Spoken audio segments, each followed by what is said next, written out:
Na primeira carta do apóstolo Pedro, capítulo 5. Primeira carta do apóstolo Pedro, capítulo 5.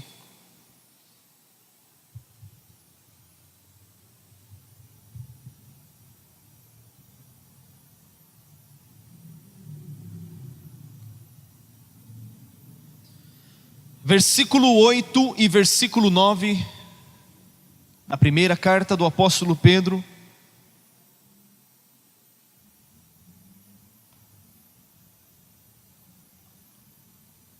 Quantos acharam? Digam amém. Glória a Deus. Primeira carta de Pedro, capítulo 5, verso 8 e verso 9. Acompanhe por gentileza. Pedro diz assim: sede sóbrios e vigilantes. O diabo, vosso adversário, anda em derredor, como leão que ruge, procurando alguém para devorar. Resisti-lhe firmes na fé, certos de que sofrimentos iguais aos vossos estão se cumprindo na vossa irmandade espalhada pelo mundo. Vamos ler novamente o versículo 8. Sede sóbrios e vigilantes. O diabo, vosso adversário, anda em derredor, como leão que ruge procurando alguém para devorar. O fato de nós ignorarmos certas verdades espirituais não diminui a realidade daquilo que é verdade. O fato de muitas vezes nós não enxergarmos com os nossos olhos, de não percebermos à nossa volta aquilo que acontece no mundo espiritual, isso não diminui a realidade do mundo espiritual. A Bíblia está nos dizendo que existe alguém que está ao nosso derredor. Glória a Deus por isso, porque a Bíblia diz que os anjos estão ao nosso redor.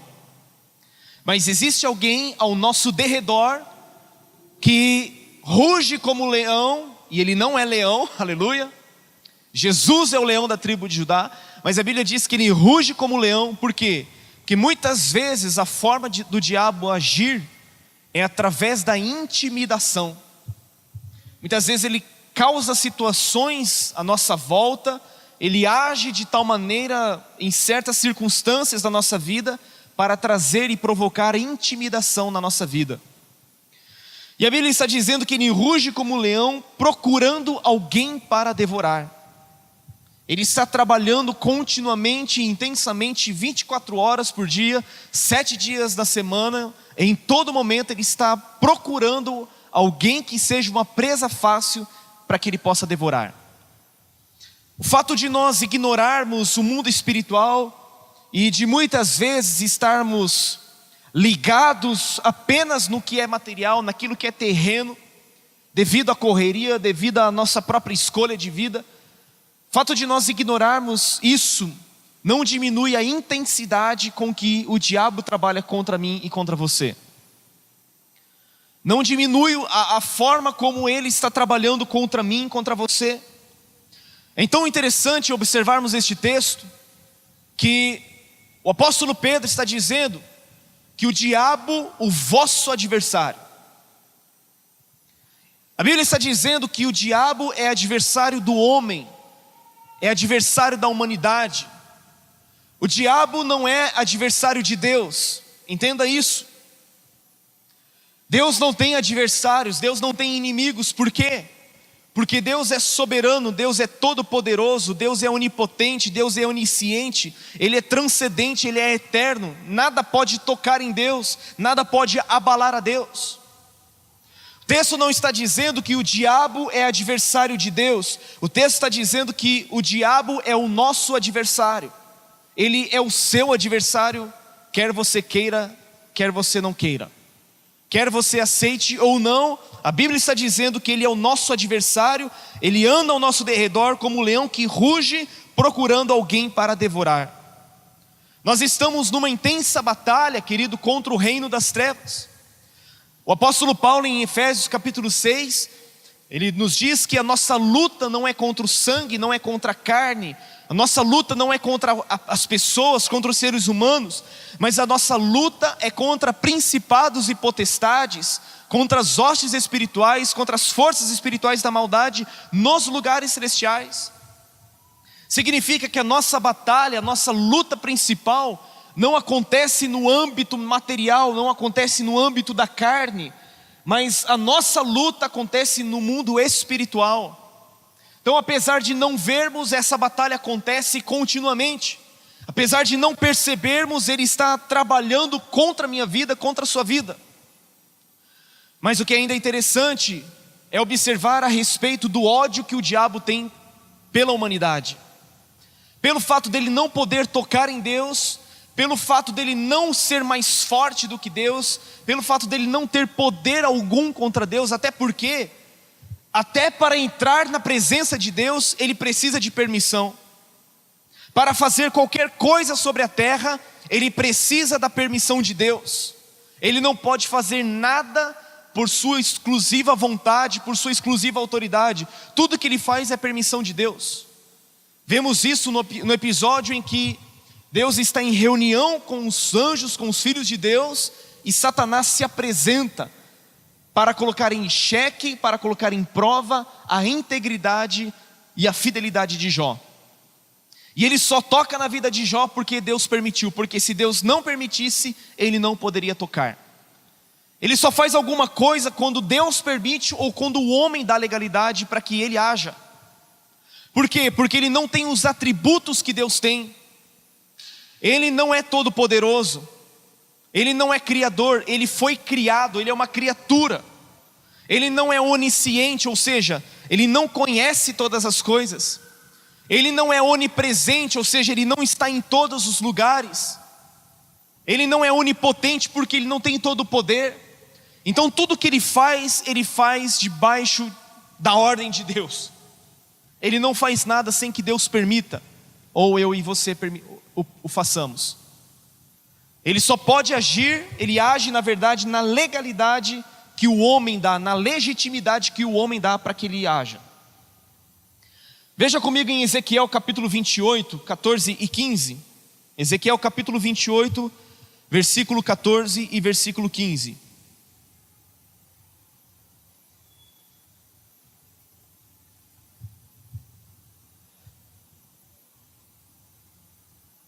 Ezequiel 28, 14 e 15. Diz assim a palavra de Deus.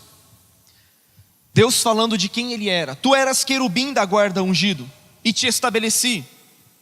Permanecias no monte santo de Deus, no brilho das pedras andavas. Perfeito eras nos teus caminhos, desde o dia em que foste criado. Ou seja, ele não é eterno, ele não é criador, ele não tem o poder de criar nada, pelo contrário, ele foi criado. E a Bíblia diz que ele era perfeito nos seus caminhos desde o dia em que foste criado, até que se achou iniquidade nele. E Deus então o lançou para fora do monte de Deus, lançou para fora, ele perdeu a sua qualidade de adorador, de alguém que estava ali para a glória de Deus e cheio de perfeição. A Bíblia ainda nos mostra em Apocalipse capítulo 12, acompanhe comigo por gentileza, nós vamos ler alguns textos. Apocalipse capítulo 12,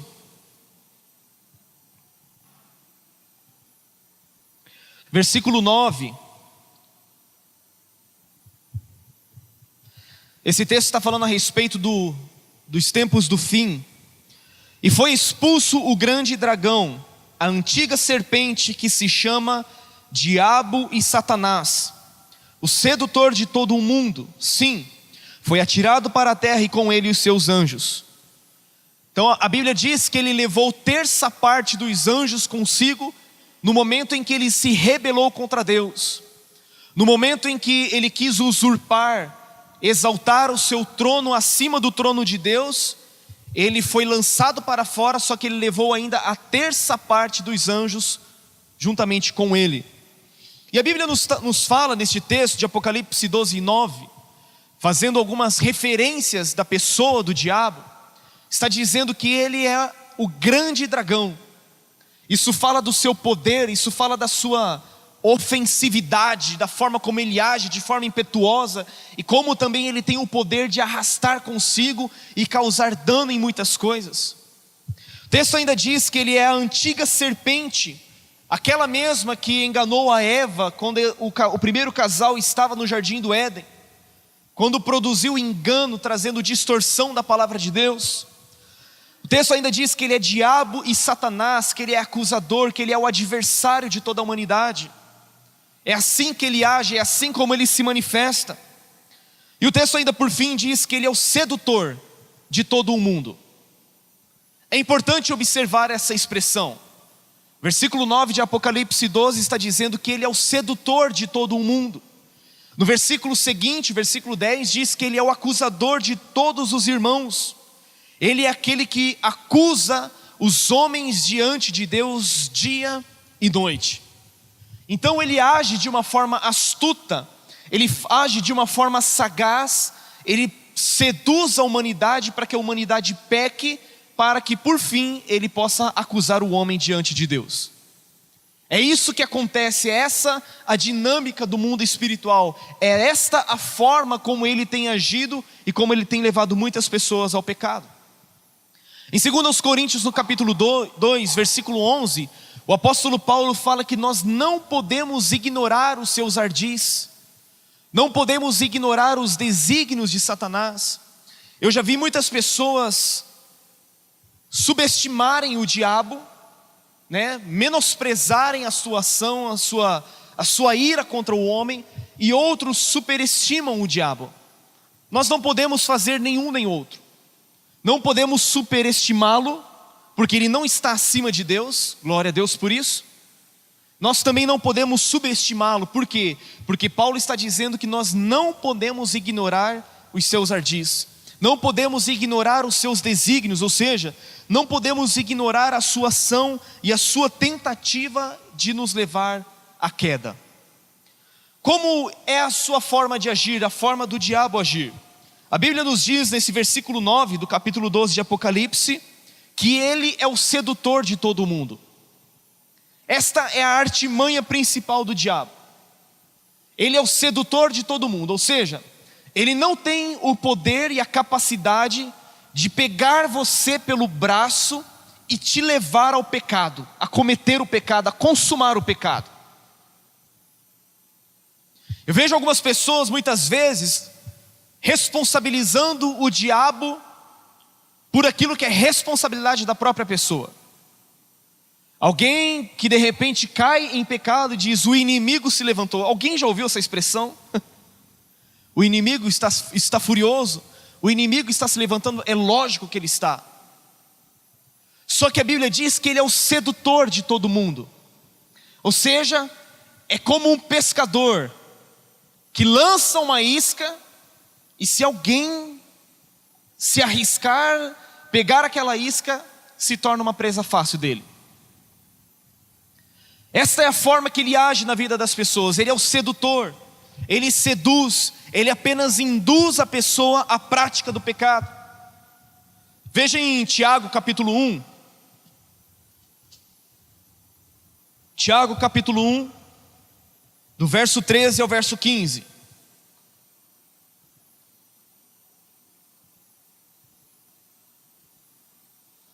Diz assim: ninguém ao ser tentado diga: sou tentado por Deus, porque Deus não pode ser tentado pelo mal e Ele mesmo a ninguém tenta. Ao contrário, cada um é tentado pela sua própria cobiça, pelo seu próprio desejo, quando esta o atrai e seduz. Então qual que é a artimanha do diabo? Ele joga isca, ele induz, ele seduz, ele coloca a faca e o queijo na sua mão, para ver se você vai se aproveitar daquela situação. Para quê? Para te levar a cometer pecado, para te afastar da presença de Deus, para te afastar da comunhão com Deus. De repente uma pessoa, por exemplo, gananciosa, apenas para dar um exemplo, Pessoa gananciosa que tem problema com dinheiro, o que ele vai fazer? Ele vai dar oportunidades para que essa pessoa embolse algo para ela. Ou uma pessoa que tem dificuldade na área sexual, o diabo vai permitir com que ela esteja a sós com uma pessoa do outro sexo. Ou seja, ele provoca situações, ele seduz. Cada um de nós é tentado pela própria cobiça. A única coisa que ele faz é aguçar aquilo que está diante de nós. Quando nós olhamos, por exemplo, no nosso Brasil, a realidade da nossa política, e o diabo sabe trabalhar com essas pessoas. Por quê? Porque elas são gananciosas, o coração delas é movido de avareza, de apego pelo dinheiro, de desespero pelo dinheiro. E o que ele faz? Ele dá situações oportunas para que elas coloquem o dinheiro dentro do bolso delas, ao invés de direcionar para o povo. É assim que ele faz. Já que a pessoa é gananciosa, ele vai dar oportunidade. E a Bíblia está dizendo, querido, que somos tentados pela nossa própria cobiça, quando esta o atrai e seduz. Verso de número 15 diz: então a cobiça, depois de haver concebido, dá à luz o pecado, e o pecado, uma vez consumado, gera a morte. O salário do pecado é a morte. Então, depois que damos à luz, concebemos a cobiça gera o pecado, e o pecado, uma vez consumado, gera a morte. E é exatamente isso que o diabo quer produzir na vida das pessoas: morte espiritual. É exatamente isso que ele está provocando na vida das pessoas, e nós vemos essa realidade desde o princípio da criação. Em Gênesis, no capítulo 3, do versículo 1 ao versículo 5, a Bíblia diz o seguinte, veja lá comigo Gênesis 3. Gênesis, capítulo 3. Versículo 1 diz assim: mas a serpente mais sagaz, olha só a expressão sagaz, astuta, sutil, mais sagaz que todos os animais selváticos que o Senhor Deus tinha feito, disse à mulher: é assim que Deus disse, não comereis de toda a árvore do jardim? Como é a forma que ele age? Ele seduz. E a primeira coisa que ele faz é o quê? É lançar dúvida no coração das pessoas.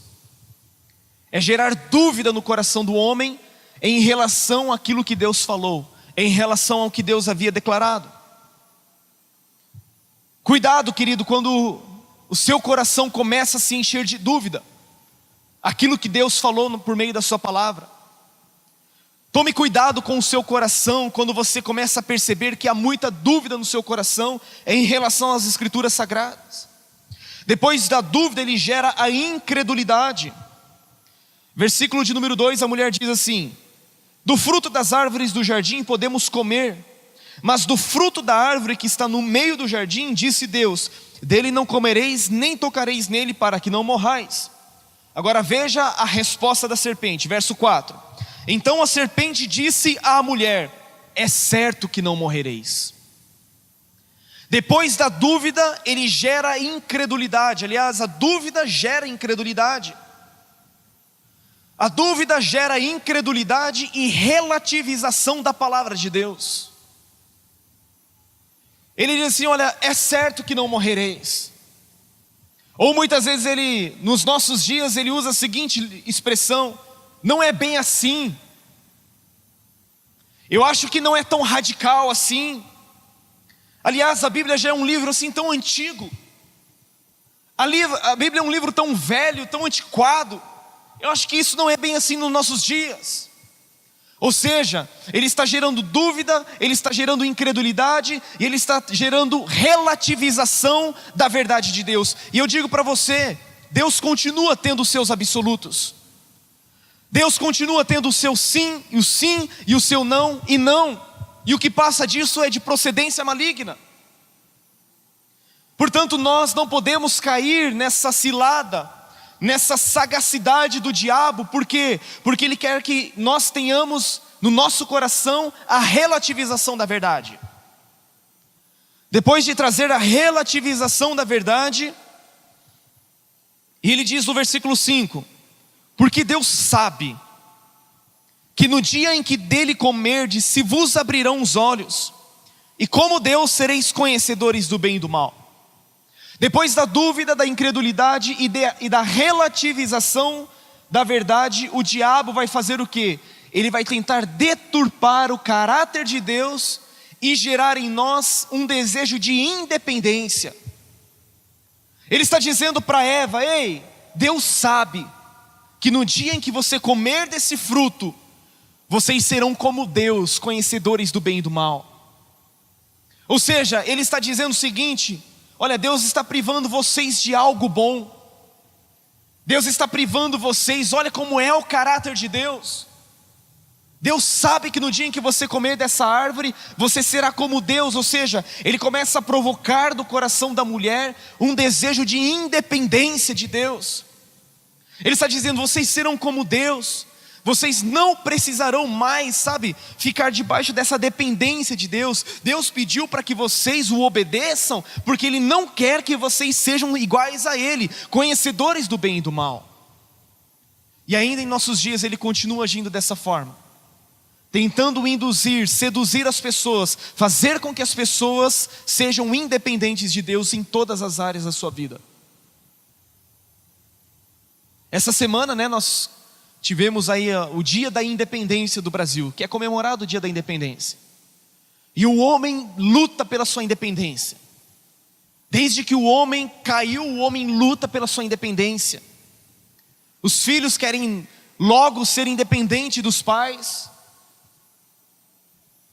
Os homens querem a sua independência financeira. Todo mundo quer conquistar, a sua independência financeira. Eu não quero ser dependente de governo. Eu não quero ser dependente de patrão. Eu quero a minha independência. Só que muitas vezes nós temos levado essa independência também nas questões de Deus, naquilo que diz respeito à nossa obediência a Deus e a sua palavra. Hoje em dia até mesmo as mulheres querem ser independentes dos homens. Por quê? Por vários motivos. Mas, querido, no que tange o nosso relacionamento com Deus, nós precisamos ser totalmente dependentes dEle, dependentes da sua graça. E a forma como ele age, como o diabo age de forma astuta, é simplesmente para levar o homem a consumar o seu pecado, a desobedecer a Deus, porque ele sabe que uma vez que o pecado é consumado, gera a morte. E é exatamente o que Deus havia dito no capítulo anterior, no capítulo 2, quando Ele disse para Adão: Adão, no dia em que você comer desse fruto que eu estou proibindo você comer, no dia que você comer, certamente você morrerá. E aconteceu exatamente isso. O homem foi lançado para fora da presença de Deus. Apesar de ter sido perdoado, de ter sido coberto, ele perdeu aquilo que Deus havia dado a ele. E é dessa forma que o diabo continua agindo hoje, levando pessoas à dúvida, à incredulidade, à relativização da verdade, à deturpação do caráter de Deus e ainda ao desejo de independência que as leva à prática da desobediência, que é pecado diante de Deus. Então, querido, nós precisamos atentar para a forma como ele está agindo. Precisamos atentar para a forma como muitas vezes ele se apresenta diante de mim, diante de você, de forma sutil, de forma sagaz, de maneira totalmente astuta. Por quê? Porque ele quer nos afastar da presença de Deus. E ele continua agindo assim nos nossos dias. E é exatamente dessa forma que ele se fortalece, mantendo pessoas cativas debaixo do seu domínio, subjugadas em vícios e práticas pecaminosas, levando o homem a ofender a Deus e viver em rebeldia contra Deus, para que no final o homem tenha o mesmo destino que ele, o diabo, terá, que é o inferno, o lago de fogo e de enxofre.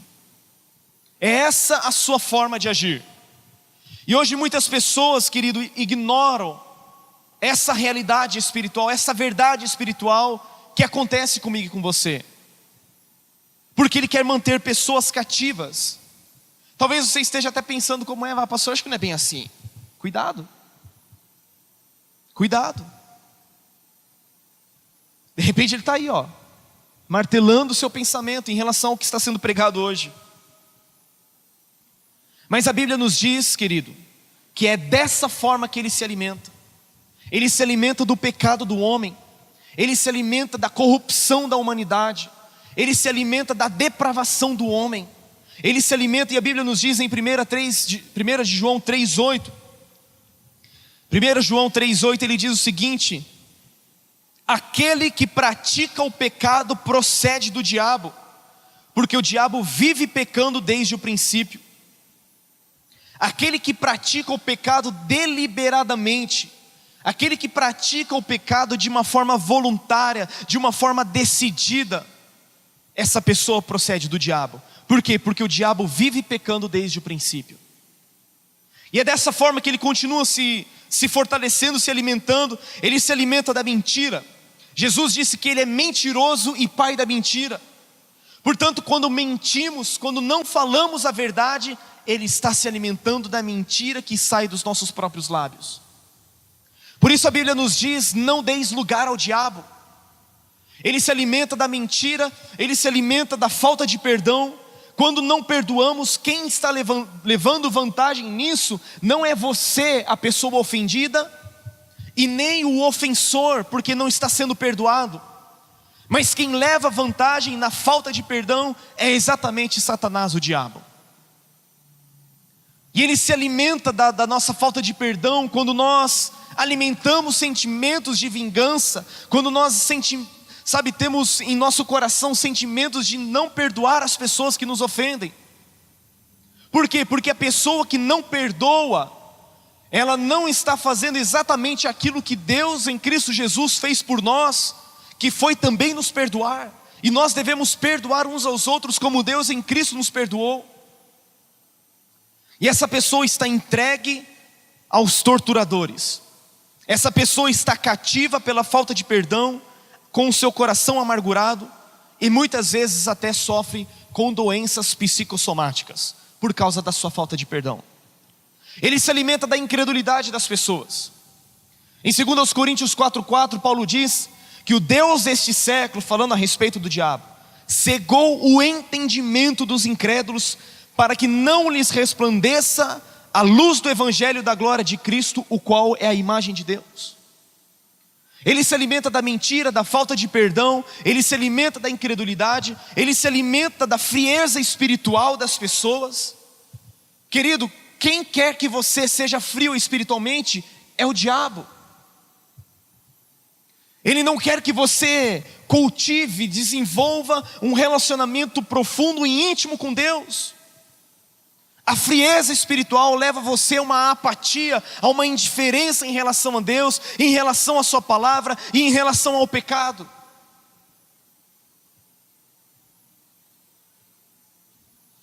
Nós não podemos ser insensíveis a duas coisas. Não podemos ser insensíveis em relação à presença de Deus, e não podemos ser insensíveis em relação ao pecado. E o diabo quer produzir frieza e indiferença para quê? Para que nós sejamos indiferentes em relação à presença de Deus, e sejamos indiferentes em relação ao pecado e às suas consequências, que podem até mesmo ser eternas.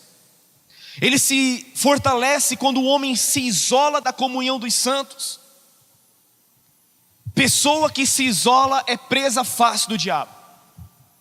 Gente que não gosta de ter comunhão com os irmãos é presa fácil do diabo.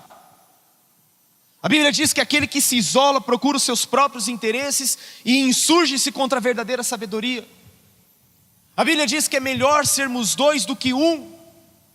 Nós não podemos nos afastar, não podemos nos isolar das pessoas, porque isso faz com que ele se fortaleça e haja contra a nossa vida. Ele não se enfraquece, preste atenção, com o que você compartilha no Facebook de bom.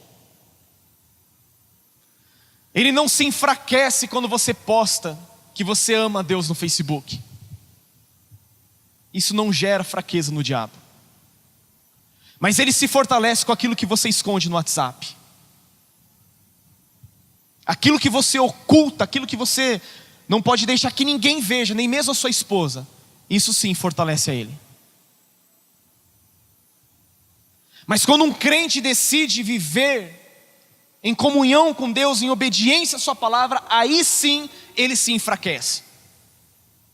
Do contrário, ele continua se alimentando do pecado, da promiscuidade, da exposição que as mulheres fazem do próprio corpo, da fornicação, do adultério, da prostituição, da homossexualidade, do divórcio, da destruição das famílias, da ganância das pessoas pelo dinheiro, da enfermidade que oprime muitas pessoas.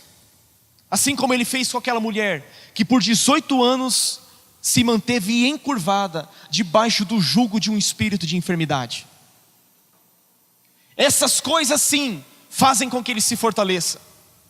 E se nós como igreja, querido, não entendermos a seriedade da presença de Deus e a seriedade do pecado e a batalha que acontece contra nós, nós estamos fracassados em nossa vida cristã. O pecado vai levar você mais longe do que você quer ir, vai te prender lá por mais tempo do que você quer ficar, e vai te exigir um preço muito mais caro do que você pode pagar. Nós não podemos, queridos, ignorar a realidade do mundo espiritual. Não podemos ignorar a verdade daquilo que está acontecendo à nossa volta e da batalha que acontece contra nós. Pois a Bíblia diz que Ele é o nosso adversário e Ele está ao nosso derredor e ruge como um leão, procurando alguém para devorar. Mas pastor, como então podemos obter a vitória? É possível obter a vitória? Com certeza, aleluia. 1 João 3,8. Primeira carta de João 3,8.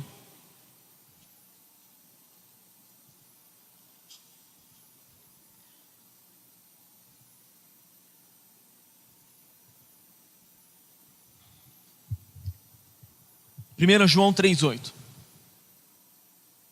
Eu já li a primeira parte do versículo, mas agora eu quero ler o restante.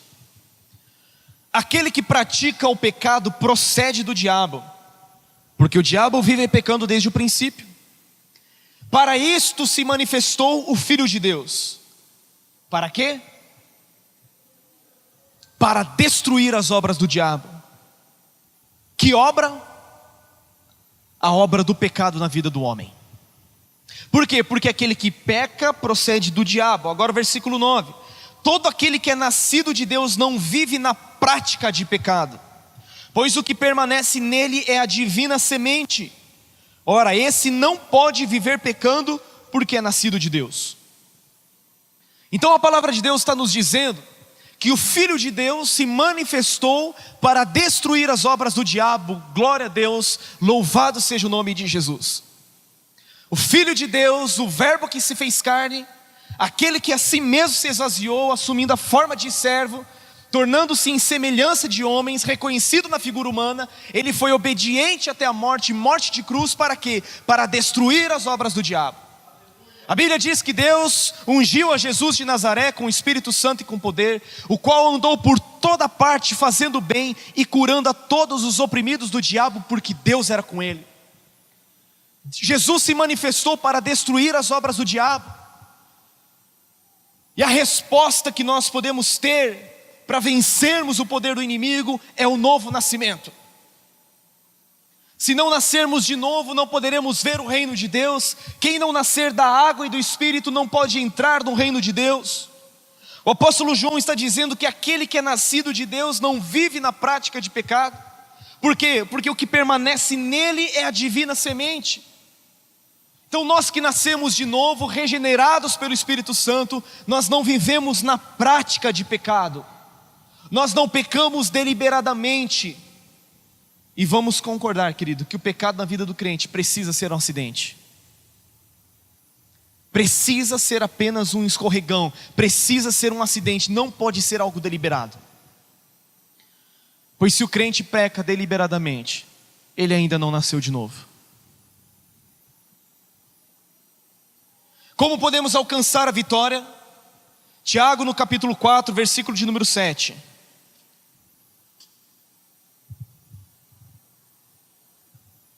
Tiago capítulo 4, verso 7.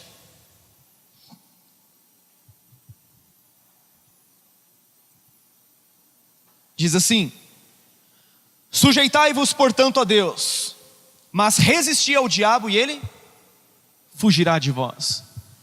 Irmão, você precisa ter medo dele? Então por que você tem medo dele? É o que eu disse, não superestime, mas também não subestime. A Bíblia está dizendo: sujeitai-vos, pois, a Deus, mas resisti ao diabo e ele fugirá de vós. A Bíblia está nos dando uma promessa de que ele fugirá de nós. Só que em que momento essa fuga acontece? Em que momento nós conseguimos resistir ao diabo a tal ponto que ele fuja de mim, de você? Essa resistência e essa fuga dele acontece quando nos sujeitamos a Deus. A Bíblia está dizendo: sujeitai-vos, pois, a Deus. Ou seja, alguém que se submete. Sujeição é uma disposição em obedecer a Deus. É como a prontidão de um soldado em obedecer a voz de comando do seu general. Aleluia. A sujeição a Deus, querido, nos dá autoridade para resistir ao diabo e ele foge de nós. Se alguém foge de você é porque está com medo, não é? Então quem tem que ter medo nessa situação não é você. Se você é obediente à palavra de Deus, se você é submisso à palavra de Deus, é Ele que será resistido e é Ele que fugirá de você. Aleluia. O texto que nós lemos de 1 Pedro 5, 8 e 9, versículo 9, está escrito o seguinte: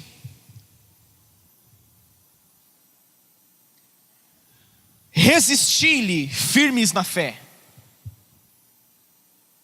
Como que nós devemos resistir? Firmes na fé. Agora, não é fé na sua fé.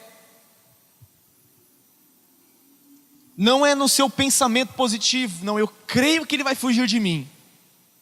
Se eu fechar os olhos assim, ó, então ele vai fugir de mim. Fugiu. Não. Resisti-lhe firmes na fé. Fé no quê? Fé na palavra de Deus. Fé no sacrifício expiatório de Jesus Cristo, o qual derramou seu sangue precioso para perdoar os nossos pecados e nos purificar de toda injustiça. Fé no sacrifício de Cristo, que inaugurou e consagrou para nós um novo e vivo caminho até Deus, o qual nós podemos nos aproximar diante dele com ousadia e em plena certeza de fé. Fé naquilo que Jesus fez por nós. Obviamente que é necessário vigilância, sobriedade. Ele é o nosso adversário, mas nós precisamos ser sóbrios e vigilantes, mas precisamos nos manter firmes na fé. Fé no sangue do Cordeiro. Apocalipse capítulo 12, versículo 11. Coloca pra gente no telão, por gentileza. Apocalipse 12, 11. E eles o venceram. Venceram a quem? O diabo e os seus anjos. E eles o venceram pelo quê? Pelo sangue do Cordeiro, porque ele é o Cordeiro de Deus que tira o pecado do mundo.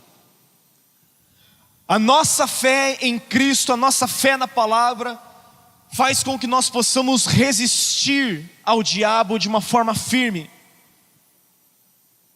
O sangue de Jesus Cristo é o que nos purifica de todo pecado. Meu irmão, o que mantém a legalidade, a legitimidade do diabo agir na sua vida é o pecado não confessado.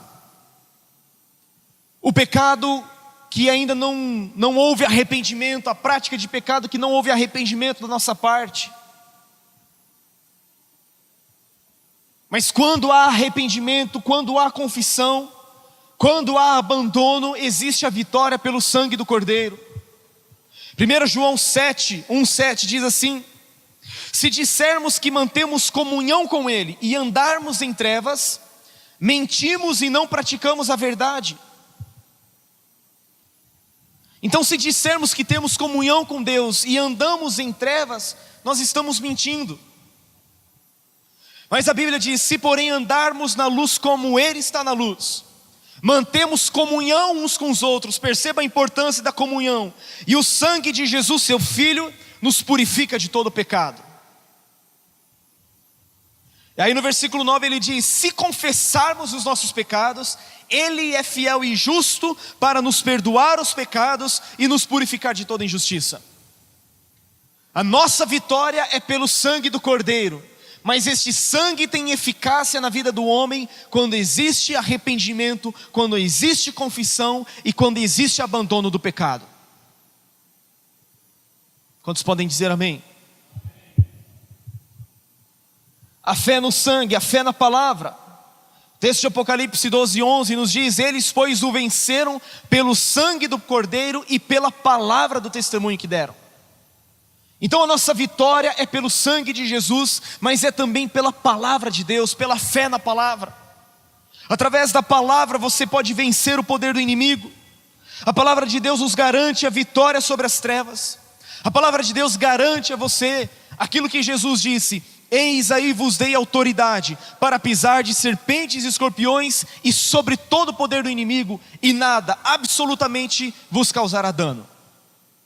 Então a palavra de Deus nos garante a vitória sobre o poder do inimigo, e você não sofrerá dano quando você estiver enxertado em Cristo, quando você estiver conectado à videira, quando você estiver em aliança com Jesus Cristo. Se você nasceu de novo, se você tem a semente divina dentro de você, se você é uma nova criatura, se você confessou os seus pecados, se você tem o Espírito Santo, você tem fé na palavra, querido, você não pode ser derrotado pelo diabo.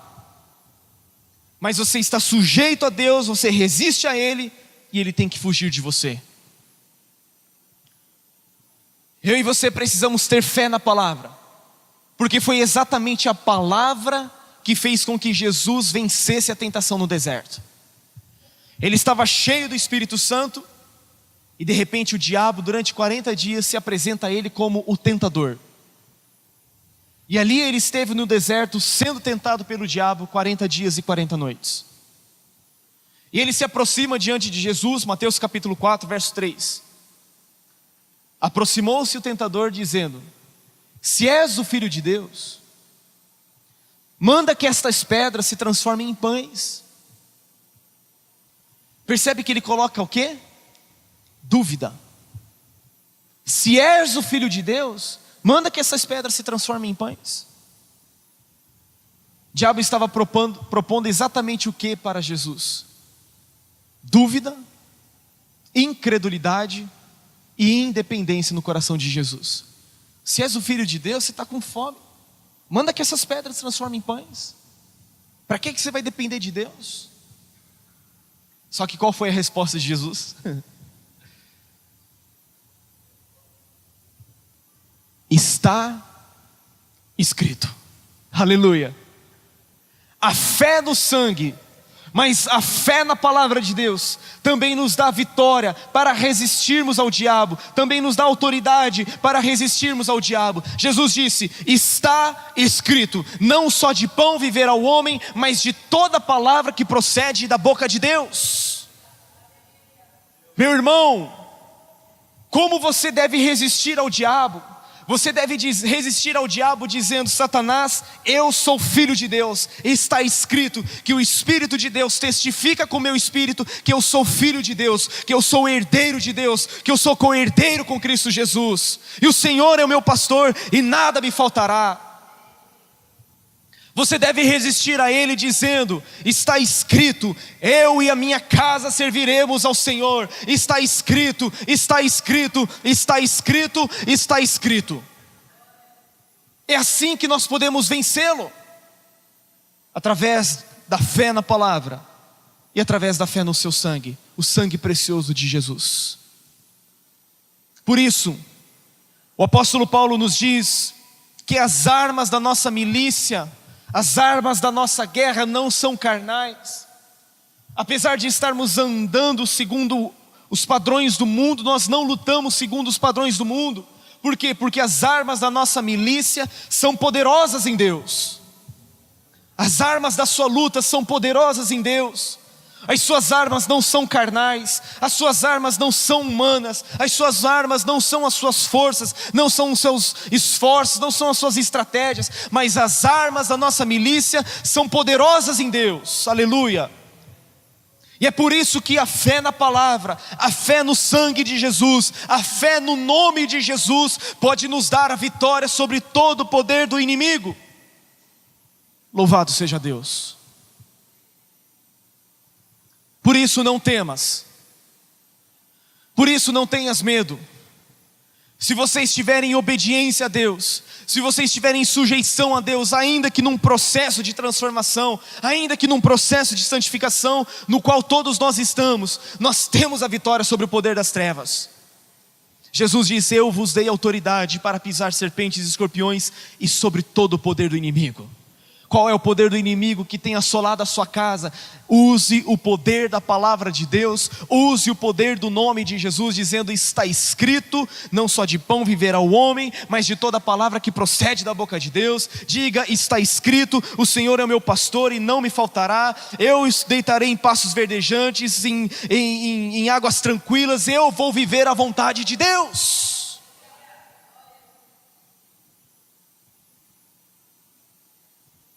É a enfermidade? A Bíblia diz que verdadeiramente, certamente Ele tomou sobre si as nossas dores e as nossas enfermidades, Ele carregou sobre o madeiro. E o nome de Jesus tem poder para curar toda e qualquer doença. O nome de Jesus tem poder para libertar o cativo. O nome de Jesus tem poder no céu, na terra e debaixo da terra. E ao nome de Jesus, todo joelho deve se dobrar e toda língua deve confessar que Ele é Senhor, para a glória de Deus Pai. Portanto, querido, nós estamos numa batalha, sim, estamos. Mas existe a forma de vencermos. Existe a maneira de Deus de vencermos o pecado, de vencermos o diabo, de vencermos essa batalha que é travada contra a nossa vida. Essa vitória está no Filho de Deus. 1 João 5,8.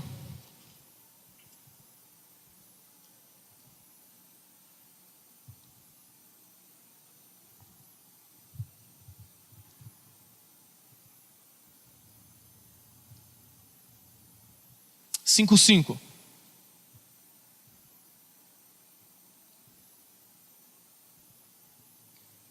Quem é o que vence o mundo, senão aquele que crê ser Jesus o Filho de Deus? Quem é que vence o mundo? Quem é que vence as batalhas da vida? Aquele que crê que Jesus é o Filho de Deus. Aquele que tem o Filho tem a vida. Aquele que tem um Filho tem a autoridade restabelecida. Aquele que se sujeita a Deus resiste ao diabo e ele tem que fugir. Eu gosto, queridos, de uma passagem bíblica, quando fala da libertação do povo de Israel, da escravidão do Egito, que durante 430 anos eles estiveram lá. E na noite da Páscoa, na noite em que Deus feriria os primogênitos do Egito, o Senhor deu uma ordem para Moisés, para Arão e para toda a nação de Israel, dizendo que eles deveriam pegar do sangue do cordeiro, e todas as casas dos filhos de Israel deveriam ser marcadas nos umbrais das portas e na verga das portas das casas. Ou seja, aqui no... como que é o nome do batente? Isso, obrigado. O sangue deveria estar no batente de cada casa. Toda casa que tivesse a marca do sangue, a Bíblia diz que o destruidor não poderia passar por ela. Isso nos remete para aquilo que Jesus fez por nós. Nós somos marcados. Existe uma marca em nós que nos distingue de todas as demais pessoas no universo. E a Bíblia diz que Deus fez distinção naquela noite entre os filhos de Israel e os egípcios que estavam lá. A Bíblia diz que a praga passou pela casa de todos os egípcios, mas não passou sobre a casa dos filhos de Israel, porque sobre eles havia aquela marca. Eu estou dizendo para você, não é que você não vai passar por privações materiais. Por quê? Porque essas coisas, elas serviam de sombra para aquilo que Jesus faria. E isso é uma verdade espiritual em nossa vida. Nós não somos tocados pelo maligno, porque sobre a nossa vida está o sangue do Cordeiro. Sobre a nossa vida está o selo do Espírito Santo. Ele é o penhor da nossa herança, Ele é a garantia de que nós somos propriedade de Deus. É uma garantia dada não àqueles que frequentam uma igreja evangélica. É uma garantia dada não àqueles que estão com seu nome escrito num hall de membros de uma igreja, mas àqueles que nasceram de novo. Aqueles que um dia se arrependeram dos seus pecados. Aqueles que um dia confessaram ser Jesus o Senhor de suas vidas. Aqueles que nasceram de novo, esses sim, foram selados com o Espírito Santo da promessa. E a Bíblia nos diz ainda, em 1 João 5, 18 e 19: sabemos que todo aquele que é nascido de Deus não vive em pecado. Primeiro de tudo, antes, aquele que nasceu de Deus, está falando de Jesus, o guarda, e o maligno não lhe toca. Quantos aqui nasceram de Deus? Eu nasci de Deus, por isso o maligno não pode me tocar. Esta é a vitória sobre o mundo. Este é o que vence o mundo, aquele que crê que Jesus é o Filho de Deus. Todo que é nascido de Deus vence o mundo, e esta é a vitória que vence o mundo, a nossa fé. Então, querido, eu quero que você esteja atento, que você não baixe a sua guarda, não baixe a guarda da sua vida espiritual. Não seja indiferente à glória de Deus e nem ao pecado na sua vida. Saiba que é exatamente a corrupção do homem que alimenta e que fortalece a ação do diabo na vida das pessoas. Mas você pode e deve resistir a ele, mediante a sua sujeição e submissão à palavra de Deus. Coloque-se em pé, por gentileza.